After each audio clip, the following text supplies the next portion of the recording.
Friends நாங்கள் எங்கே போயிட்டுருக்கோம் தெரியுமா? குருவாயூர் போயிட்டுருக்கோம். இன்றைக்கி குருவாயூரில் ஏகாதசி. நாங்கள் அங்கே சாமி கும்பிட்டா நல்லது நடக்குமாம்மா. ஸோ அங்கே அதுக்கு தான் நம்ம போயிட்டுருக்கோம்.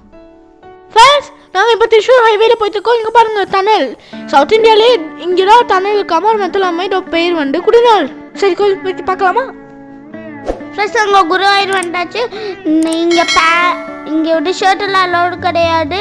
நாங்கள் சின்ன பசங்கனால டிரைவரும் பின்ன மேலே துண்டு போட்டிருக்கோம். அப்படியே பெரியவங்களாக இருந்தால் வேஷ்டியும் துண்டு போட்டுருந்தா போடணும். ஃப்ரெண்ட்ஸ் உள்ள கேமரா அலோடு கிடையாது. சாமி கும்பிட்றது அதை வீடியோ எடுக்கிறதுலாம். ஸோ நாங்கள் வெளியே ஆணையெல்லாம் வரும். அதை எல்லாத்தையும் காமிச்சு கொடுக்குறோம். வாங்க போகலாம். ஃப்ரெண்ட்ஸ் ஒரு குருவாயூர் கோயிலுக்குள்ளேயே இருக்கிற பெரிய குளம். ஃப்ரெண்ட்ஸ் ரொம்ப கூட்டமாக இருக்குது ஏகாதசினால். எப்போ சாமி கும்பிட்டு முடிப்போன்னே தெரியல. ஸோ கும்பிட்டு முடிச்சுட்டு உங்களை மீட் பண்ணுறோம். ஃப்ரெண்ட்ஸ் நாங்கள் சாமி கும்பிட்டு முடிச்சாச்சு. ஃப்ரெண்ட்ஸ் இங்கே பாருங்கள், ஆனை வந்து சீவேலி முடிச்சுட்டு கோயிலில் வளம் வந்துக்கிட்டு இருக்கு. எவ்வளோ பெரிய தண்டம் பாருங்கள். இது மாதிரி நிறைய யானை இங்கே இருக்குது. வந்தால் பார்க்கலாம். ஃப்ரெண்ட்ஸ் நாங்கள் இப்போ குருவாயூர் சாமி கும்பிட்டு வீட்டுக்கு போயிட்டுருக்கோம். இதோட இது சின்ன மினி vlog. ஸோ இதோட இந்த வீடியோ முடிஞ்சிச்சு. அடுத்த வீடியோ உங்களை பார்க்குறோம். Okay friends, by from Abu and Bobby channel. Bye friends.